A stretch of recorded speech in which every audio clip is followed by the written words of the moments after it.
What's going on, everyone? My name is Jasmine. On today's episode of the Slate Project, we're going to be talking about 5 MMIW cases from Canada. And I do believe that these cases are very solvable if the right person comes across this information. Don't forget to check out my other videos, and if you want to see more videos on missing and murdered Indigenous people, click that subscribe button and the notification bell. Now let's get right into it. Ashley Morin was born on March 24th, 1987. She is a member of the Atahoop Cree First Nation. She is described as a kind, generous person who loved to laugh. She enjoyed playing hockey and soccer. Family was very important to her, and it is reported that she helped raise the daughter of a close friend. In 2018, Ashley was living in North Battleford, and she was working at the Gold Eagle Casino for 10 years before she left in March 2018. Not much has been released on her case, but she was last known to have spoken to her mother Diane Morin on July 1st, 2018. Ashley was last seen leaving a friend's house on foot on July 10th, 2018 at around 9:30 p.m. This was right around dusk. Google says that sunset was at 9:35 p.m. that day. In July 2019, on the one-year anniversary of her disappearance, the RCMP released a picture of a white cargo van that was captured on a video security camera. Looking at Google Maps, I believe that this footage was obtained from a school at this intersection. The van was parked on the corner of 96th Street and 16th Avenue in front of a home in North Battleford, very close to where Ashley was last seen leaving the friend's house. We can assume that the residents of this home did not know who the van belonged to. The way the van is parked is strange. It is in the opposite direction of traffic flow, and if they were not going to the house they were parked in front of, why did they stop? And why didn't they just pull off in the direction of the traffic flow if they needed to stop for a brief amount of time? The RCMP believes that the person or persons in this van may have valuable information on what may have happened to Ashley. They will not release any more information because the investigation is ongoing, and they will not confirm if they have investigated any persons of interest in Ashley's case. The RCMP have said they will only release information on any suspects after an arrest has been made. Based off Crime Stoppers tips and witness statements, the RCMP believes that Ashley is a victim of homicide. This is an interesting statement. It appears as if they may have credible witness statements, but just need her body to move forward in the case.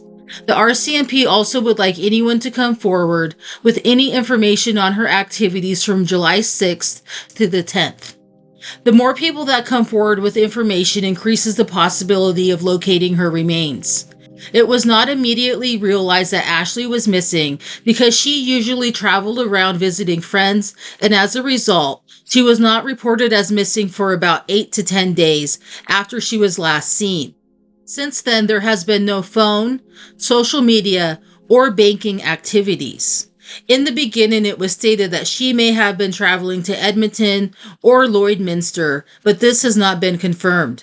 Ashley is 5 feet 2 inches tall, weighed about 110 pounds, and was 31 years old when she was last seen. She was wearing gray sweatpants, a black shirt with white writing, a hat, and sunglasses. She also sometimes wears glasses. Ashley's family continues their pursuit of answers and hold an annual walk to keep her in the public eye. They also continue to follow up on any leads they receive, and they have conducted multiple searches for her remains. There is a $25,000 reward for information leading to her whereabouts, dead or alive. You can call Crime Stoppers with any information at 1-800-222-8477. You can remain anonymous.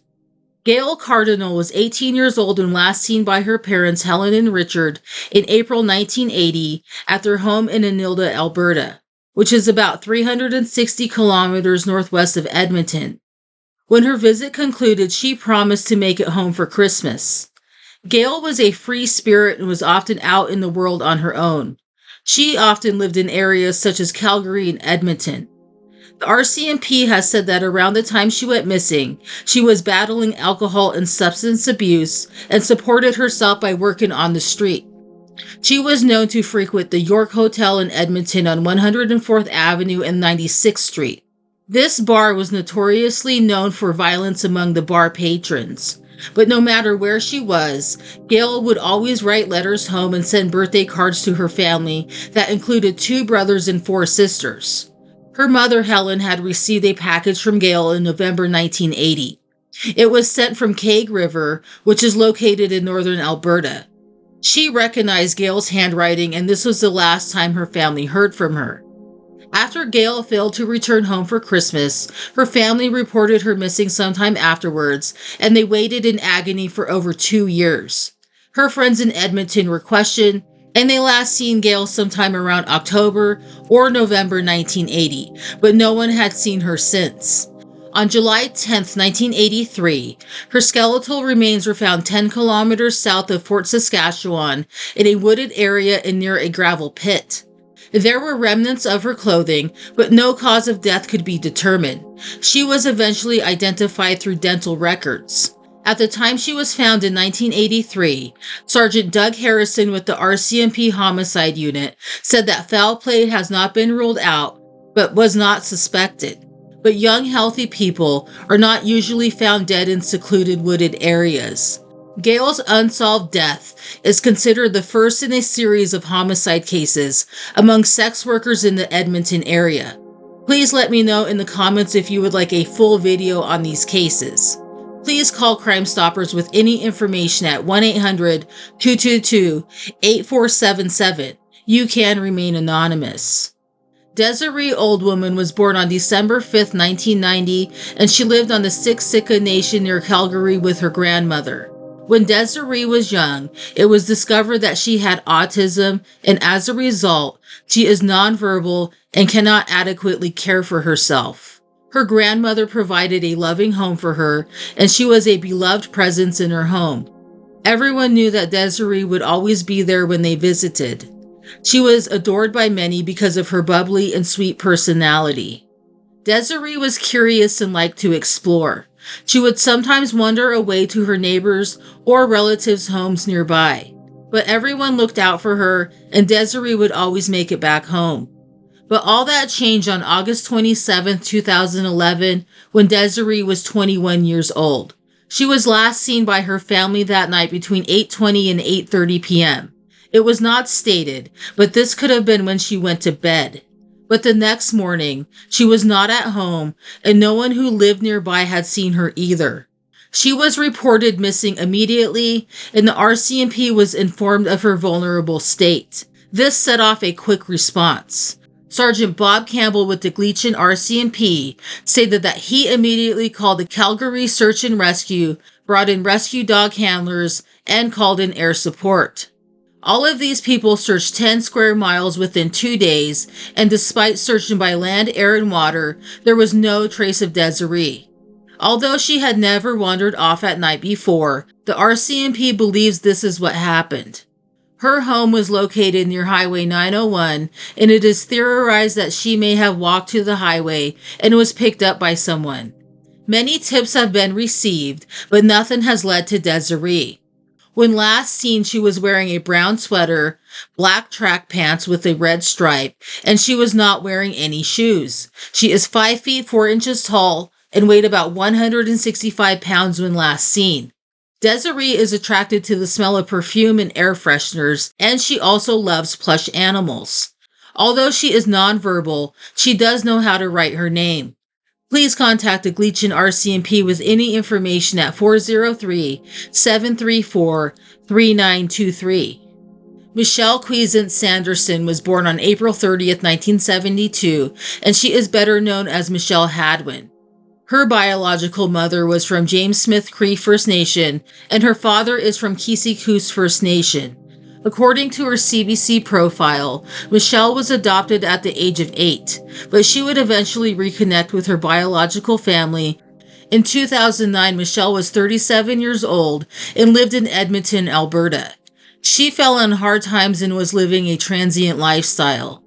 She was well known around the areas of 95th Street and 118th Avenue. Michelle frequented several bars in the area that included the Mona Lisa, the Hub, Reno's Pub, and the York Hotel. On the night of October 5th, 2009, Michelle would go to the York Hotel's bar and spend several hours there visiting with friends. She left the bar on foot and headed west on 104th Avenue at 9 p.m.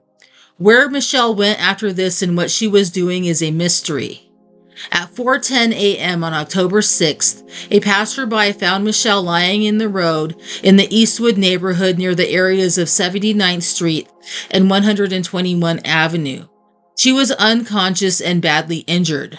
The Good Samaritan called 911 immediately, and Michelle was transported to the hospital. She clung on to life for 2 days before she passed away on October 8, 2009.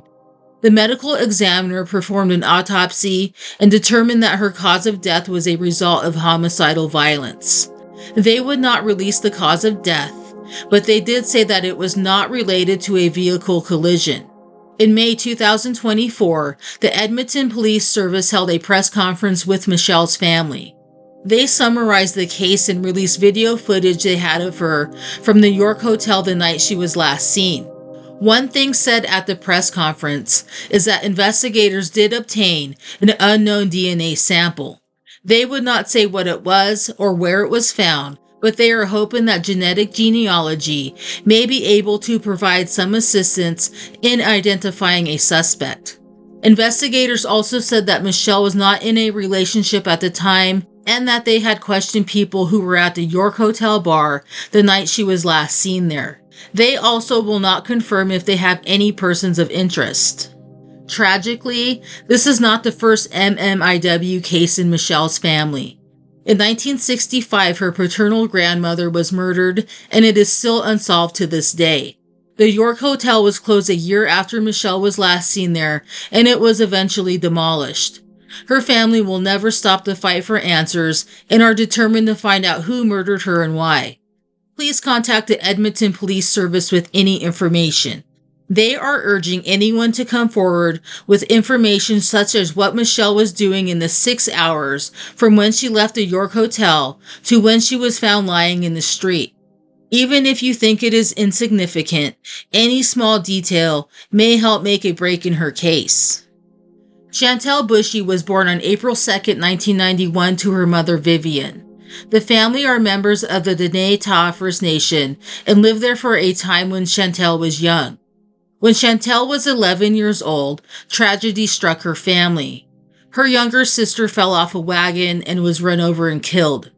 This was witnessed by Chantelle and her younger brother. Regardless of this tragic event, the family persevered and moved forward.